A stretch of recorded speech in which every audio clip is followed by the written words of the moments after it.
This video is sponsored by Squarespace. If someone asked me how I felt about puppets, don't know why they would be asking me that, but I would say that I'm a fan of puppets. I've always been a very crafty person. I used to make a lot of stuff, so I appreciate the craftsmanship that goes into puppets. I love practical effects, and I collect dolls, and I think there's overlap between doll design and articulation and puppetry. But I'm afraid some people might call me like a fake fan of puppets.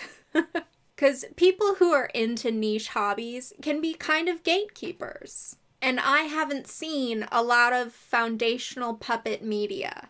Nothing personal to puppets, I just don't watch a lot of media in general. I watch YouTube videos, like a cool guy. But I think puppet diehards would be like, you haven't seen Fraggle Rock? And no, I haven't. But I still like puppets. And the one puppet show I did watch as a kid was the Playhouse Disney show Johnny and the Sprites. Johnny and the Sprites was created by John Tartaglia. He is a puppeteer and an actor, mainly in theater. And he has a very useful website which has a lot of his credits listed and a bio and links to interviews. I love it when people I cover have websites.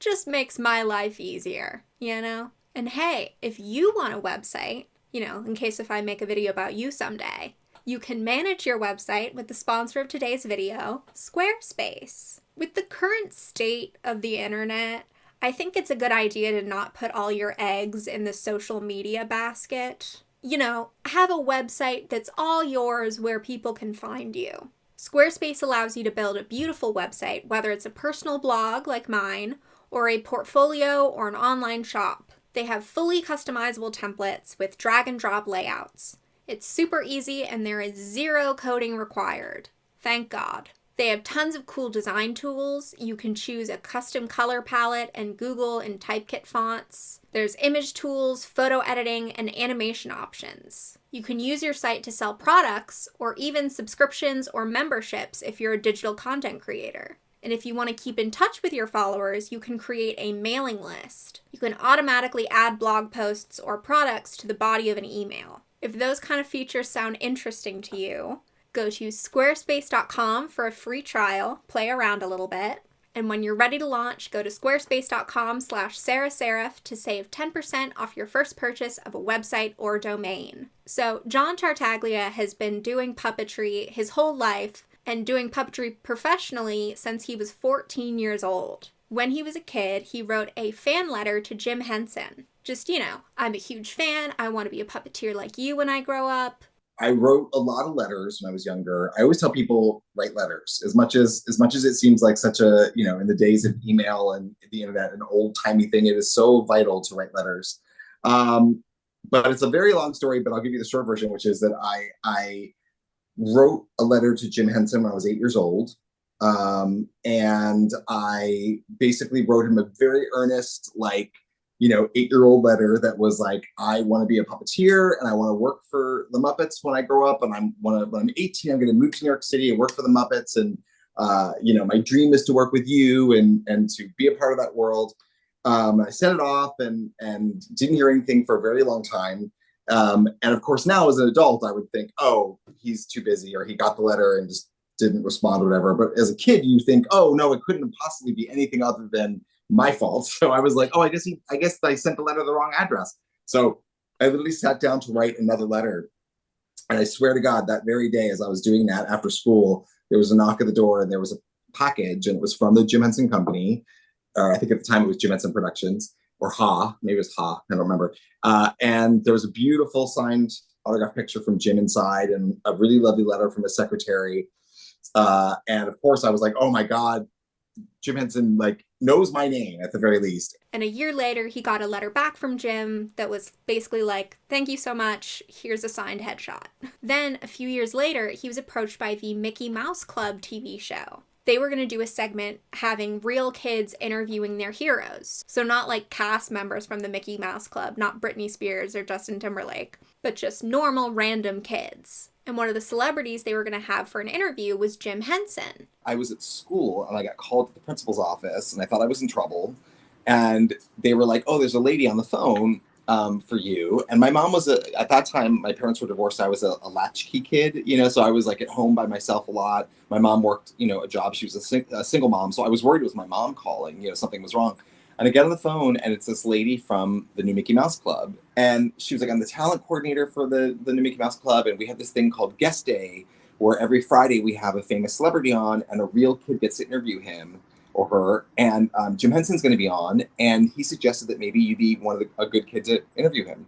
Wow. And I was like, what? Like, I mean, A, I'm being asked to possibly be on this show that I'm obsessed with, and B, my hero suggested my name. So I think I was one of many kids he may have suggested, and many other kids that were interested in Jim Henson. But it started off with like 30-something kids, and then it got narrowed down over like a week. It got narrowed down and narrowed down and narrowed down, and finally it was me and one other kid. Like legit, it was me and one other kid. And if I had won, I would have flown to California, spent a day with Jim on the set of whatever he was filming at the time. Basically lived out my dream. And of course, and I understand this now because I work in production, they picked the kid who already lived in California. Yeah, of course. Of course they did. So I was devastated. I was like, this is a lie. Life is a lie. So obviously very devastating that he lost out on this opportunity, especially because Jim Henson passed away not long after this. So now meeting Jim Henson is no longer a thing that's even possible. But then sometime later, he wrote a letter to Kevin Clash. Kevin Clash is famous for originating the role of Elmo on Sesame Street. He's also famous because he left Sesame Street in disgrace in 2012. It came out that he allegedly had intimate relationships with teenagers. I knew about those allegations against the Elmo performer, but I didn't know the Elmo performer's name because I'm into puppets, but I'm not like that into puppets. I mean, for God's sakes, I haven't even seen Fraggle Rock. But I was pretty deep into my research before I realized, oh, Kevin Clash, that's that guy. Oh, huh.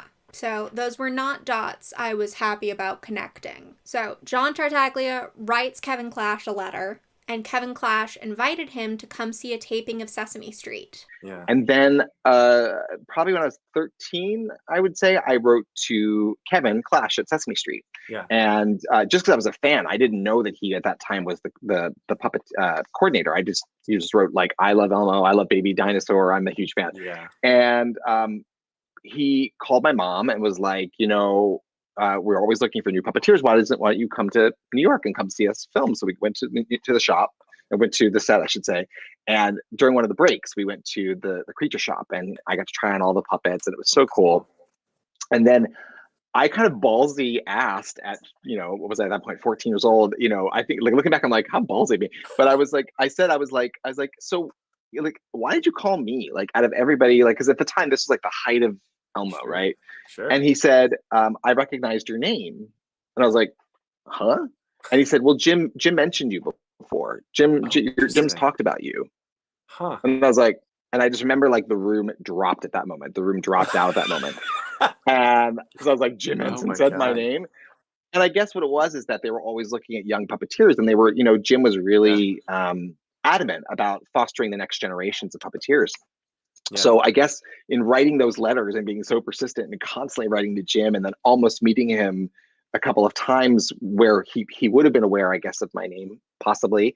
I guess it made Kevin aware of it. And that's really what started that connection. And it turns out that the reason that John Tartaglia was given the opportunities to do the Mickey Mouse Club and this Sesame Street taping were because Jim Henson was interested in new young puppet talent and had mentioned John's name to people. So even though I never got to meet him, essentially He knew you. Yeah, and I just recently spoke to his former assistant, who's now a producer, in the last month, and we were just talking, and I was telling her my story, and I told her the story, and she's like, "Oh yeah, that sounds right." She's like, "Jim would always look out for new talent." So it kind of confirms that like this wasn't some weird thing I'd made up, but so it's really special. It's like I never got to meet him, but because of him and because of his kindness, I have my career. Then John auditioned for Sesame Street. He said that he was good at manipulation, so like the movement of the puppet, and that this was also a time when Sesame Street was expanding, so they just needed more puppeteers.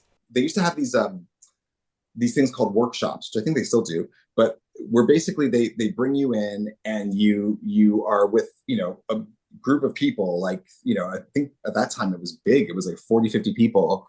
And it was like a 3-day process, and basically over those 3 days they would kind of whittle it down and cut it down, which was really scary. Like looking back, it was very like a chorus line, like you're like on the line of getting cut, and I would always somehow stay. I'd always make it to the very end, and I think it's because I was, I was young and I wasn't great at voices yet, and I wasn't great at characters. But because of my theater skills, I was really good at choreography and really good at manipulation. And this was the time when like Sesame Street was expanding. This was like the around the corner time. It was just about to happen. There was like a giant new set and they needed to populate with more puppeteers. So they were hiring, they needed new people. And so I think I just fell in at the right time.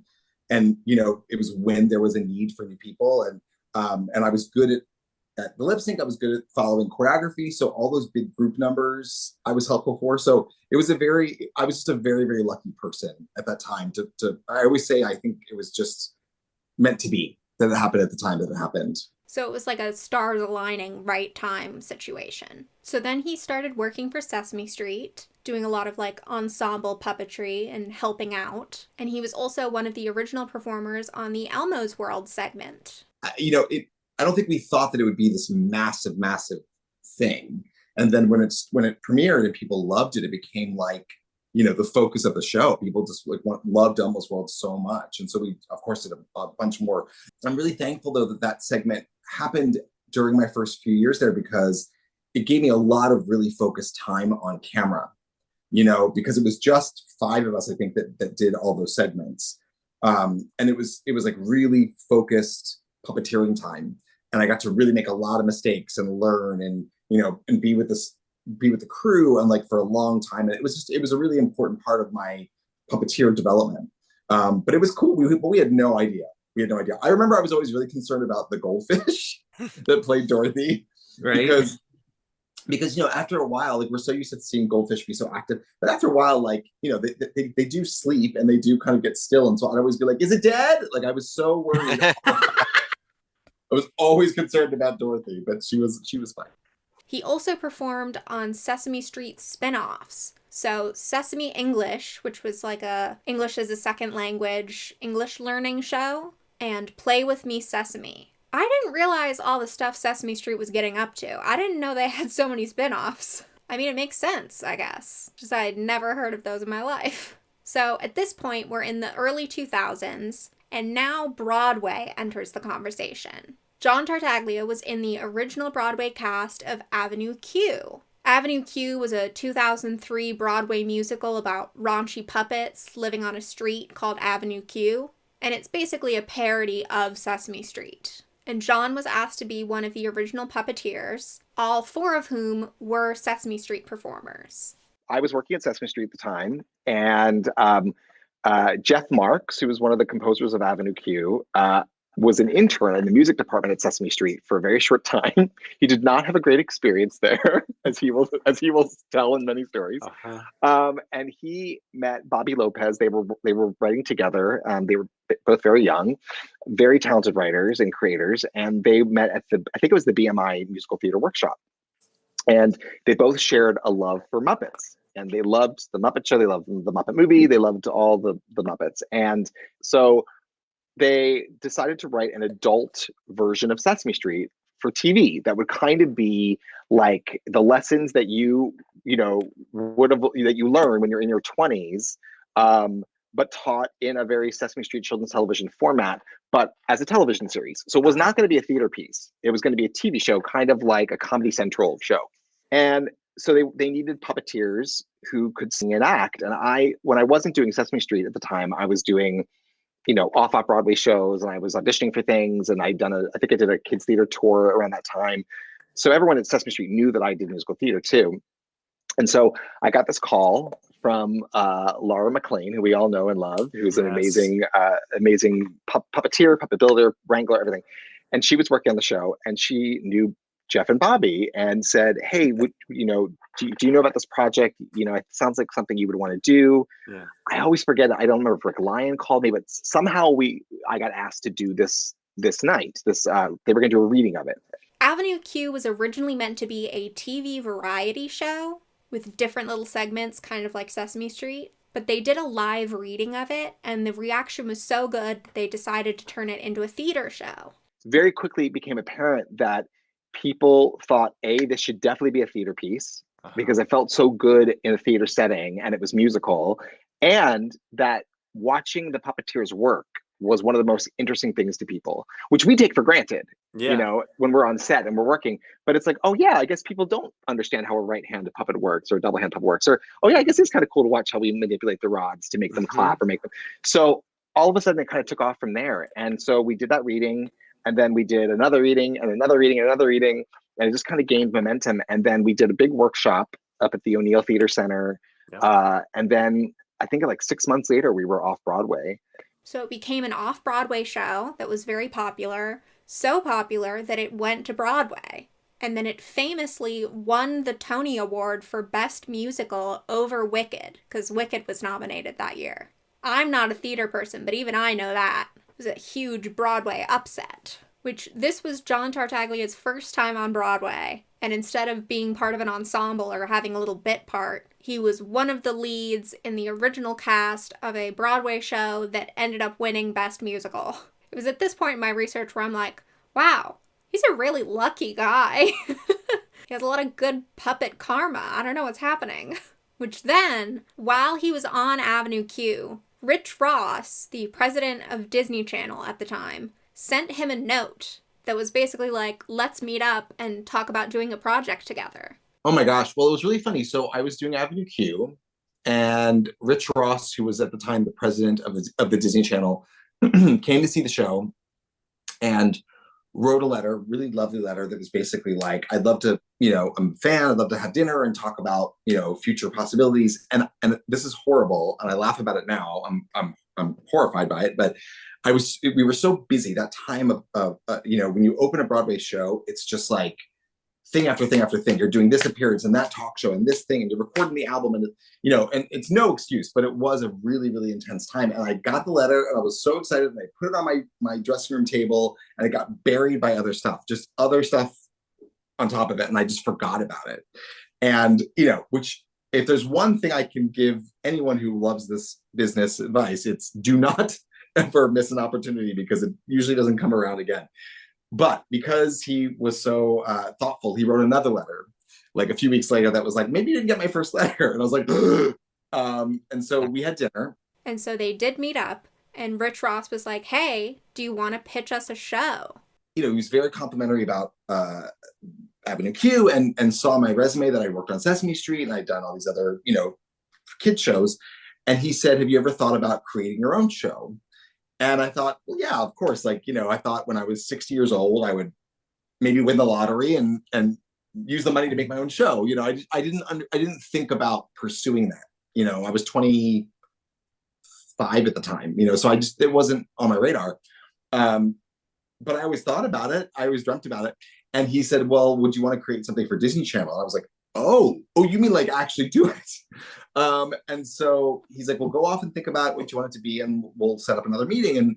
And John Tartaglia had an idea from when he was a teenager of a show about sprites. So he started working on the idea and brought in Michael Schupbach. They were friends because they were both performers on Sesame Street. I was always like sketching on the set, and John and I were the only two people our age really on the set. So give or take, there was other people came through, but like we would chat a lot about like what was working, what wasn't, or gags that Johnny tried to get in that didn't get approved and all this kind of stuff. So when he came around, he was like, do you want to like throw around some ideas? So they started working on the pitch and brought in more people to help sort of polish it. We met with a writer named Daryl Watson, and we got enough ideas together that we thought we had something interesting, and we presented it, and Disney was like, that's fine, but like, you're a bunch of kids, like who's gonna do this? Like, so Jill Gluckson had produced Sesame English with John, and Louise Gico was a writer on Sesame Street. So John reached out to her, she brought in Louise, and they really bashed it into a show, and put budgets onto it and turned it into a thing. So again, from my point of view, like you just kind of, you intern at the Muppet Shop, and then you work at the Muppet Shop, and then your buddy gets famous and then you pitch a show. Like, it seemed like there was a regular progression. And now that I'm older and realizing like that never happens that way, I didn't realize just how lucky we were. So John and Daryl and I met at Starbucks for like a year or so and just kind of sketched some rough stuff out. And then once we got some official interest and Jill and Louise came in, we probably worked for another 6 months on the show Bible and getting the characters designed and set. I worked with an amazing artist named Evan Cheng, who took a lot of my sketches and really made them into more professional drawings. He's a much better artist than I am. And he was really instrumental in getting like a polish to the work. And then they just give you a budget, and like you've got to show up at Kaufman and Story Studios and make it all work. So we got a budget. We got 3 design built our puppets. We put together a puppet shop on site to build props and new characters. It's amazing that they let us get away with it, to be perfectly honest. We were punching way above our weight class on that. And originally, John was not going to be in the show. It was just going to be puppets. But Jill Gluckson said that he should be in it. It was really funny. So I was not in the show originally. It was just going to be the show about sprites. And Jill Gluckson, actually, to her amazing credit, one day was like, you need to be in the show. And I was like, what? She's like, yeah. She's like, that's why he wanted you to make a show, is because he saw you perform. He wants you to be on camera. You need to be in the show. It needs to be Johnny and the sprites. And so that's really where it all came from. And I was like, I legit had never thought of putting myself in the show. I really didn't. So at this point, the premise is that the main character, Johnny, inherits a house in the woods from his uncle. And it turns out that there are sprites living in his backyard. And that's how the show got started. I say show, but it was originally shorts. They made 5 shorts which aired on the Disney Channel during commercial breaks. Each one starts out with a short version of the theme song, which explains the premise, and then we go to Johnny and 2 different sprites, Ginger and Basil, and they have some sort of low-stakes preschool show conflict. Like, Ginger wants to play basketball, but Basil wants to read a book. And then we get a song about the problem. In this case, we should take turns. So I think there's only one thing we can do. You can take turns. Take turns? That doesn't sound like fun. Let's just play basketball. What about my book?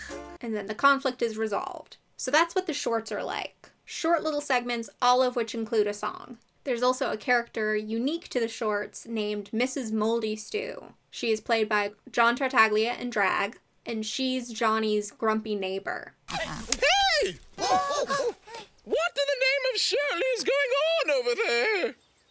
Nothing, Miss Moldy Stew.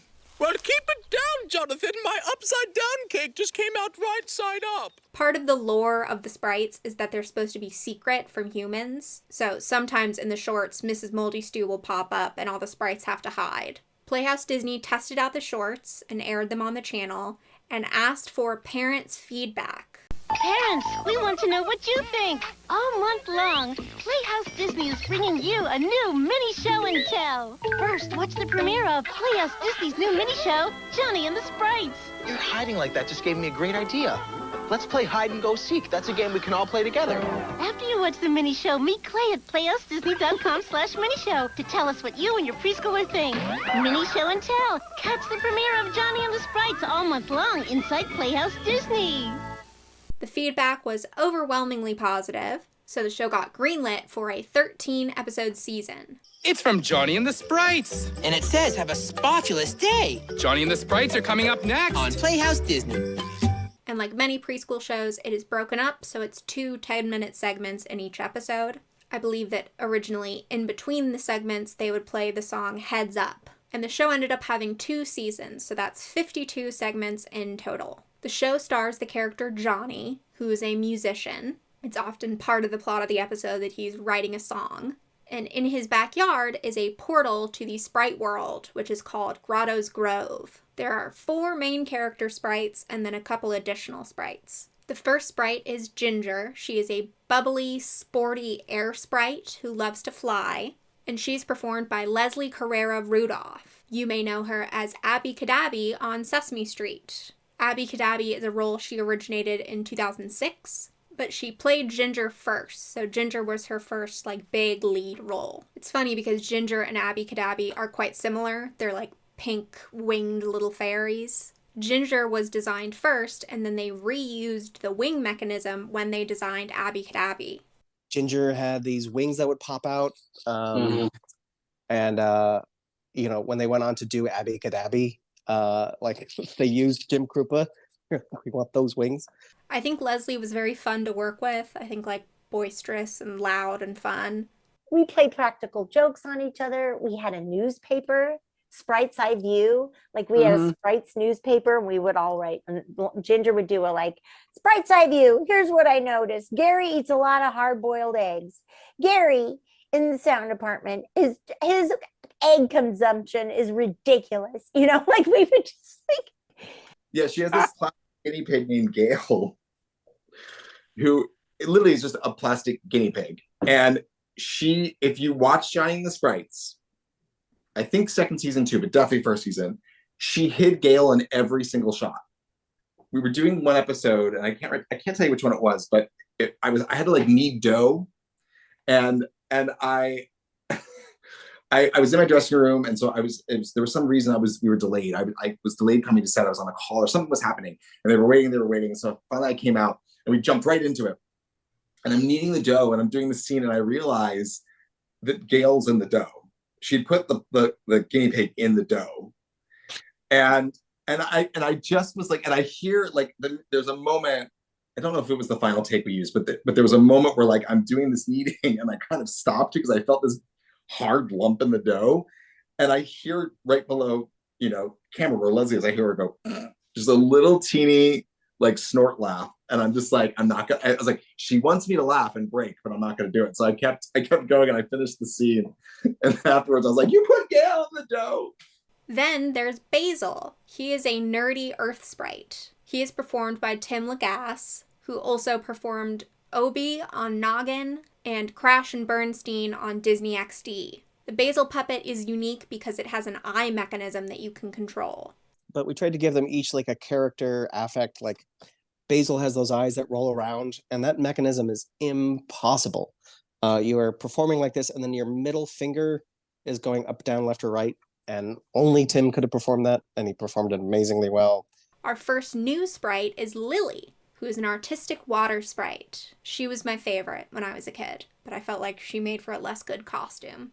Lily is performed by Carmen Osbahr. She originated the role of Rosita on Sesame Street back in 1991. Apparently, Carmen was nervous about the amount of singing that Johnny and the Sprites would require. First of all, I love Johnny because I know him since he was, you know, like Jake, since they were kids.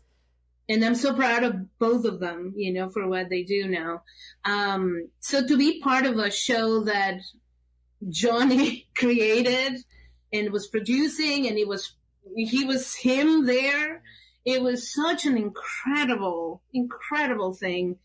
And I love Lily. She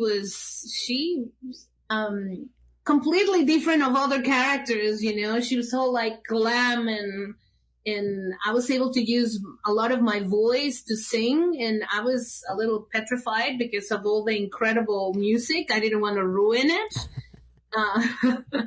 But actually we didn't, and we were able to sing those amazing songs from amazing composers, you know, and we did great shows too that we had a lot of fun, and it was great to work in a team that, you know, they knew what we're doing. We had one camera in that show. Oh my goodness. One camera and a jib. It was amazing. It was really good. Finally, of the main puppets, there is Root, who is a baby sprite. He is performed by Heather Asch, and he has a peekaboo mechanism where his eyes can sometimes pop out. Then there's Sage, who is the oldest and wisest sprite in all of Grotto's Grove. He's not. He's actually kind of goofy. Sage is performed by John Tartaglia. He thought it would be nice to still get to perform a puppet, even though he's playing a human main character. Oh, he was like my outlet, you know, because it was, you know, being on camera was, you know, there was a lot of responsibility on that. Being the producer was hard because I did, you know, be a producer.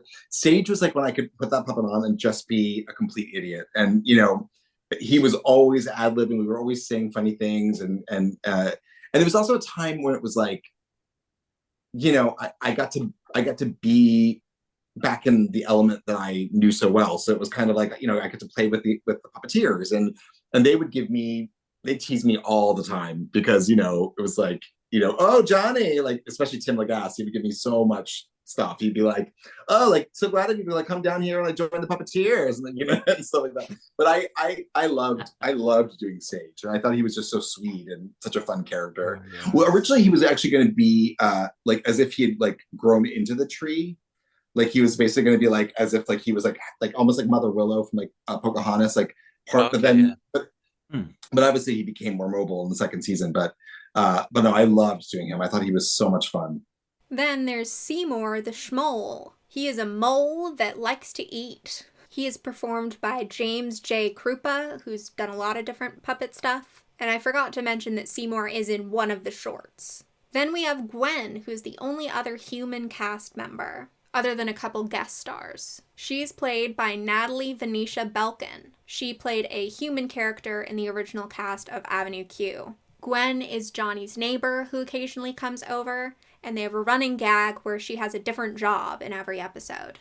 And finally, there are the Fuzzies, who are these little fuzzy puppets that sort of round out the world. A big part of the show is the music. There's a song in every segment, and there's also the theme song. The theme song is written by Stephen Schwartz, who is a Broadway composer. You may know him for Pippin and Wicked, which is ironic because Wicked lost the Tony to Avenue Q. The show used a lot of different Broadway composers to create the songs in each episode. Some of them include Gary Adler, who did Altar Boys with a Z, and he was the musical director on Avenue Q. Bobby Lopez, who did Avenue Q and Book of Mormon, and later went on to make music for Disney, including Frozen and Coco. Lawrence O'Keefe, who did Legally Blonde the musical and Heathers the musical. And Michael Patrick Walker, who did Altar Boys also, and was a conductor on a lot of things, including Avenue Q. If you haven't noticed, there's a lot of Avenue Q connections. A lot of Q-nections.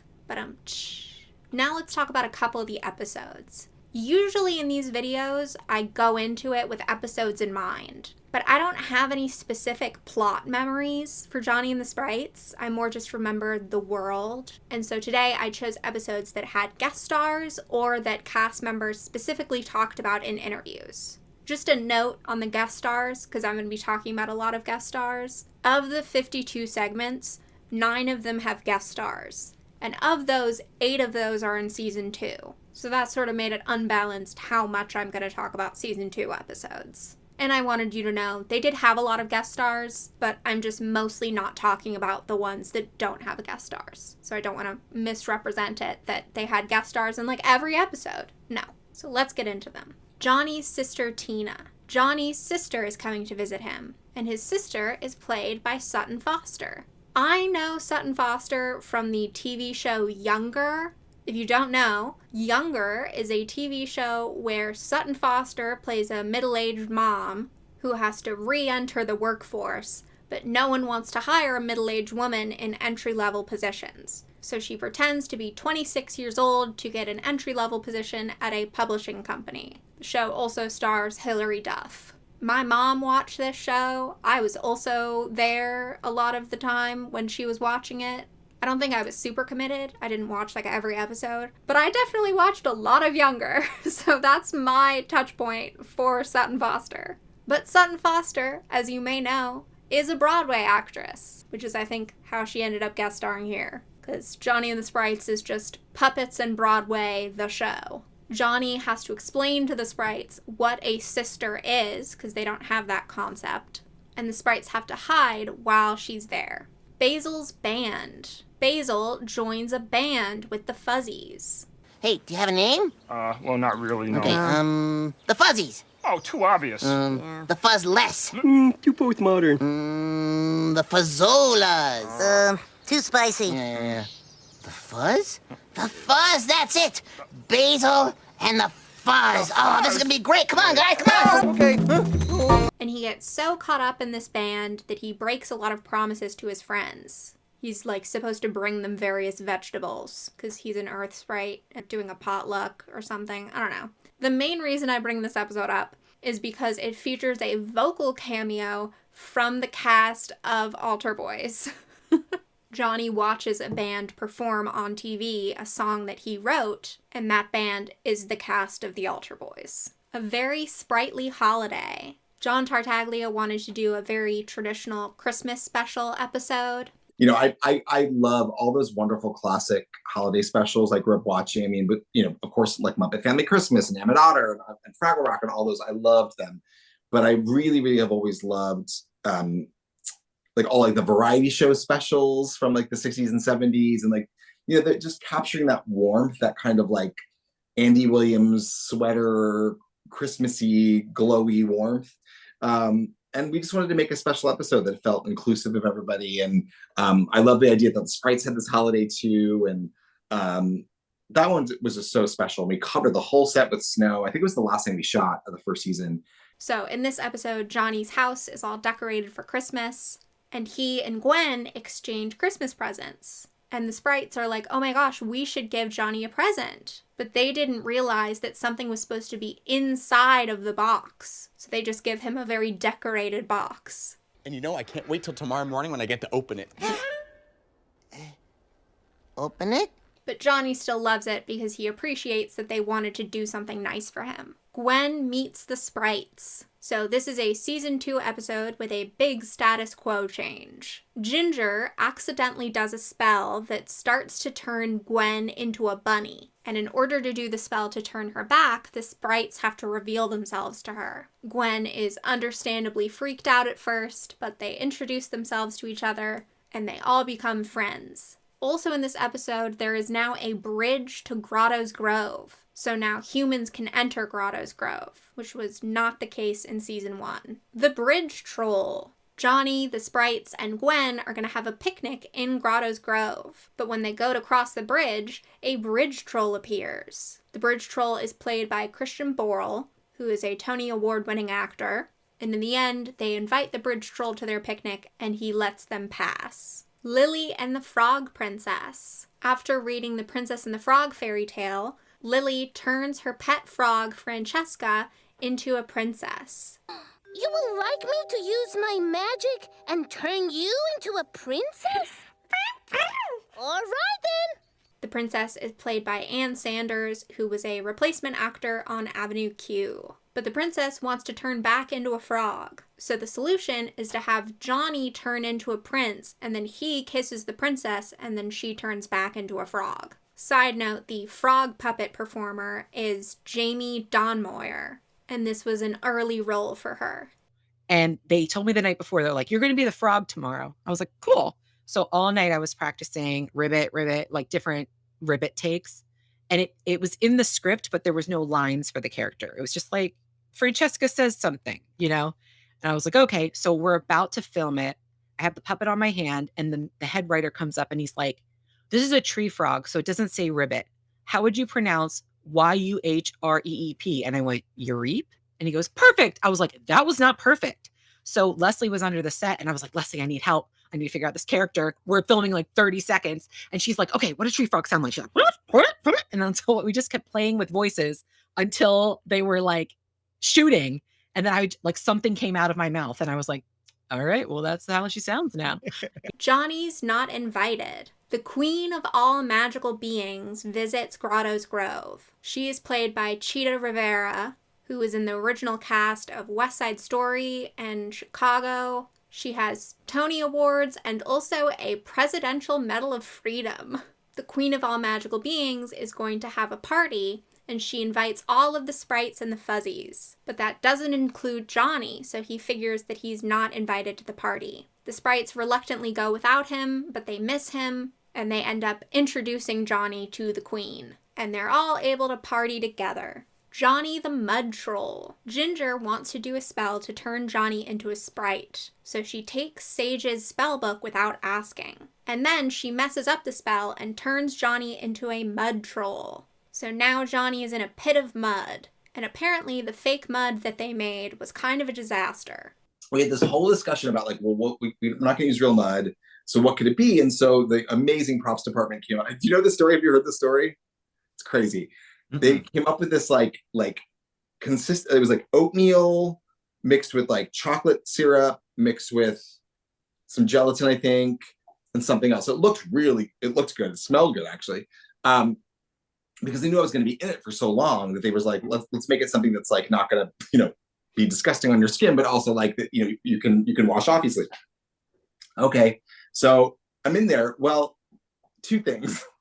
One is what we didn't think about was the fact that what happens when you leave like oatmeal out?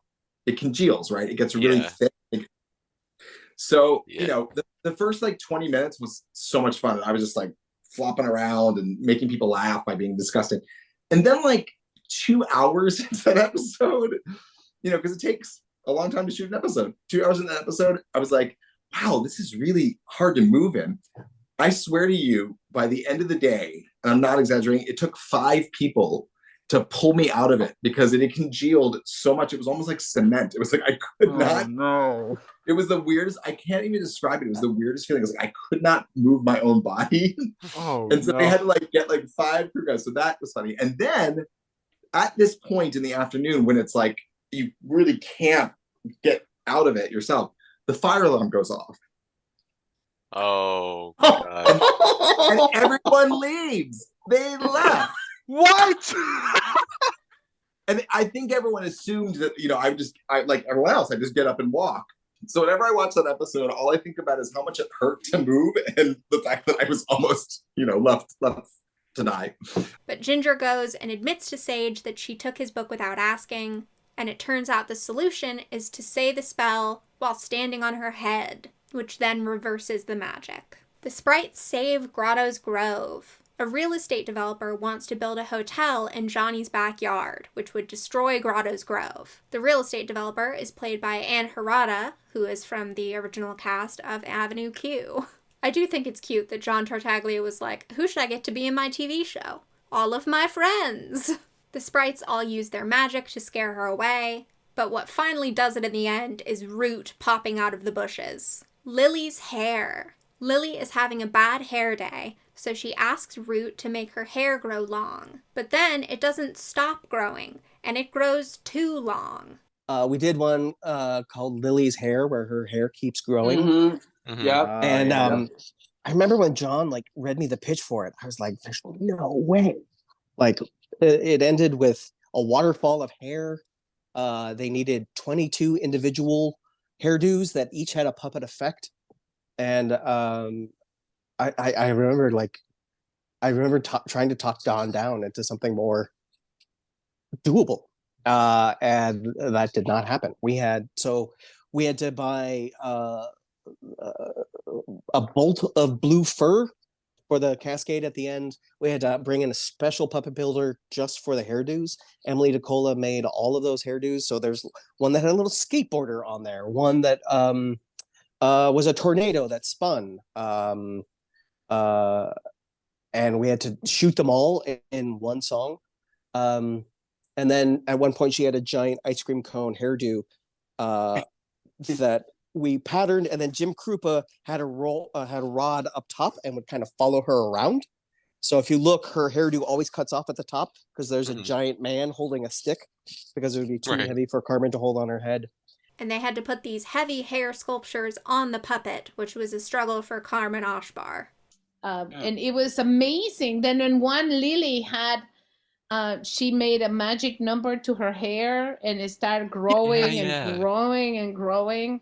That puppet was so heavy. I think I was sore for a week, and they had to send me to a masseuse. Oh. I think that was my excuse to go to a masseuse. But in the end, Root is able to change her hair back. Johnny helps Mother Nature. Johnny uses a pesticide on his garden, and the chemicals end up messing up Grotto's Grove. Like, the water is all murky and the air is smelly. So then Mother Nature shows up to help them. Mother Nature is played by Angie Radish, who is John Tartaglia's mom. Johnny and the sprites work together to clean up the grove, and we get sort of an environmental message. And I can't do it alone. Everybody's got to help. You'll help, won't you? Mother Nature's right. She can't do it alone. She needs all of our help to keep the earth clean and green. Because after all, it's the only home we've got. Well done, Johnny. Oh, thank you, Mother Nature. And Johnny, Yeah? you can call me Mom. Oh, thanks, Mom. All right, here's the last one. Here we go. So you can see sort of the vibe of the show. Very cute and magical. And a little bit more context on season 2. In between seasons 1 and 2 of Johnny and the Sprites, before they knew that they were picked up for a second season, John Tartaglia got offered to play Lumiere in Beauty and the Beast on Broadway, which was one of his dream roles, so he said yes. But then, Johnny and the Sprites got picked up for a second season. So then he was producing and starring in a TV show and doing however many shows a week on Broadway. It was awful. And so I was on stage singing Be Our Guest, you know, and I remember, I can still feel it. I remember seeing stars, you know, vision, like stars. Yeah. And I remember I couldn't think of the words. Like in my brain, I was singing and singing, but my mouth wasn't moving. And I felt hot and I felt weird. And I looked over at the girl who was playing Belle with me. And I remember her eyes were like, because I was supposed to be singing to her. And you could see she's like, what's wrong with you? What's wrong with you?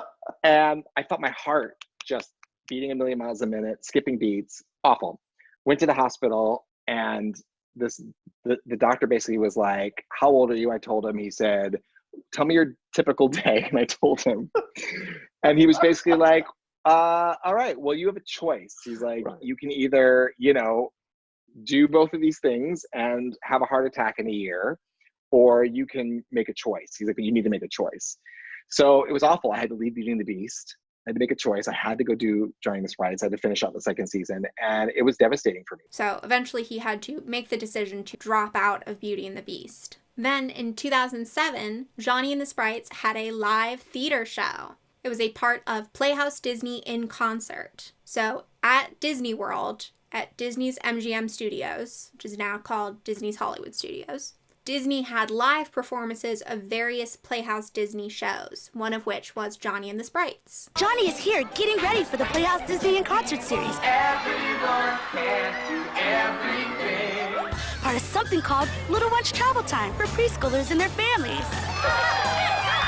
Okay, explain to everyone what Playhouse Disney in Concert is. Playhouse Disney in Concert is a concert series here at Disney MGM Studios where you get to see some of your Playhouse Disney pals live. And Johnny and the Sprites will be in concert too. What's that going to be like? We're going to be singing songs, doing dances, playing games, lights, confetti, you name it. Okay. And of course, for this show, they had to construct a set so that the puppeteers could be hidden. Okay. It was two years. We did it twice. It was so much fun. Was Playhouse Disney, right? Was it in the one, the Bear in the Big Blue House, I think, was in the the Playhouse Disney. Well, that was like the permanent show. Yeah. So we went down. They had a series of concerts they would do called like Playhouse Disney Live, and so like one week it would be like the Imagination Movers, the next week would be us, the next week after that would be the Wiggle. Like it was everyone came down. So we did it in what's now most recently the American Idol stage. We did. Oh, sorry, I hit the microphone. We did it there the first year, and then the second year we did it in this like pop-up theater. You know where they're building the new theater between Rock and Roller Coaster and Tower of Terror? Yes. It was a temporary version of what they're building now. Okay. So we did there, but it was really cool. I mean, to be inside the park and the kids must have freaked out. I mean, you were Johnny from Johnny and the Sprites. Yeah, It's like it was very special because it's like, you know, when you do a TV show, you're in a studio and you know that you're in a bubble and you see, you know, you just see the people who work on the show. There's no live audience. There's no one to react to. Yeah. And you just kind of put it out there and you hope people like it. So it was really neat to actually get to meet the kids who watched it and see. And there's so many families who like, you know, puppetry is really special in the autism community for opening people up and for communicating. Sometimes kids can't talk to humans, but they will talk to puppets. So watching that happen live was just like so powerful. And it was really special to know you were part of that. Another Johnny and the Sprites thing I want to mention is the games on the Playhouse Disney website. First is a sprite room of my own. You get to choose between 3 different sprite-themed rooms, and you can click on almost every object in the room to cycle between different options. I loved this game, which is funny because now replaying it as an adult, it's deathly boring. But I loved any kind of creative, customizable game like that, where it's barely even a game. Speaking of, there's also Lily's Paint Magic. This is one of those where they give you a blank canvas and a bunch of different brushes that you can use with a bunch of different paints. And there's a couple whimsical options like magic sparkles and green leaves. Again, as an adult, this is wild to me because you would have been doing this with either a trackpad or a mouse, which are not ergonomic at all. Because now I have a drawing tablet that like plugs into my computer. I could do that all day, but drawing using a mouse? No thank you. Then there's Sprite Tag Songbook, where you play a game of tag with the sprites over the duration of a song. Then there's Ginger's Spoffle Sprinkler Game. You collect spoffle, which is like fairy dust, and then you drop it onto vegetables to make them grow. In Johnny's Singing Songbird, you add notes to sheet music, and then you get to play back your song. And then there's 2 games which are not games at all. They're, I guess, activities, and they give you sprite lore. First is Sage's Fables, which is just a bunch of recordings of Sage answering questions about sprites, and Basil's Sprite Logs, which shows you a map of Johnny's house and Grotto's Grove, and you get to click on various locations to have Johnny tell you about them. And finally, there's Basil's Rhyme Time, where you have to complete the rhyming phrase. This one sucks. I know it's like for babies who are still learning rhyming, but it's not even presented in an interesting way. So that was Johnny and the Sprites. It got 2 seasons, and it was not picked up for a 3rd. So John Tartaglia went and did more Broadway. He was in Shrek the Musical. And then he was approached by Royal Caribbean Cruises to make a puppet stage show. Cruise ships have theaters on board, and they will often have various live shows. And I guess Royal Caribbean wanted a family puppet musical. So John Tartaglia created this show. We created this like 20-something minute sweet show with an original score, and I had the best time putting on the ship, and people loved it, and it was just so sweet. And one of the producers involved with it in creating it was really adamant that it should be off Broadway. And I was like, what? Like, I was like, it's this sweet cruise ship 20-minute show. Like, what? But the score was so wonderful, and I got to write the script for it. It's my first time writing a theatrical production. Long story short, New World Stages off Broadway saw it, fell in love with it, and wanted it off Broadway. So we expanded it to an hour, opened it off Broadway. It did really well, considering it was like a sweet 1-hour kid show off Broadway. Right. From a cruise ship. From a cruise ship, yeah, that was designed for a cruise ship originally. The show did well, and he started getting offers to turn it into an animated series. So he met with his friend at the Jim Henson Company. She was totally into it, and they ended up making a deal with PBS to produce an animated show called Splash and Bubbles. The show doesn't use traditional animation. It uses a proprietary technology called Henson Digital Puppetry. Wow. So they have this custom built rig where you put your hands into it like a puppeteer would hold a puppet, and using this endless assortment of buttons and toggles and servos and things like that, what you do with your hands translates immediately onto the computer screen and moves the animation. So if you kind of imagine, if you've ever watched, like, you know, when they animate a CG film like Toy Story, there's all those different, like, something like a skeleton understructure, and that's what, it's same thing. It's like you're puppeteering that live. Now, John Tartaglia has worked with the Jim Henson Company on a lot of different projects, including a reboot of Fraggle Rock for Apple TV. He is both an executive producer and a puppeteer on the show. Also, I saw on IMDb that Kevin Clash, the disgraced Alma performer, is on the Fraggle Rock reboot. So that's weird. I don't love that. But as for John Tartaglia, we can agree that he has had a long and fortunate career in both theater and puppetry, which is not something a lot of people can say. And Johnny and the Sprites was a charming show that brought puppetry to kids like me who were too young for Fraggle Rock and too lazy to watch it as an adult. Thank you so much for watching. I hope you enjoyed this wacky story of how this show got made. Really unlikely that it happened at all. If you enjoyed this video, you can subscribe. I'm Sarah Seraph on all social media. And as always, all of the sources that I used are in a Google Doc linked in the description. And I don't know how to end a YouTube video. So, bye! I closed the curtain so you could see my antenna. Was it worth it?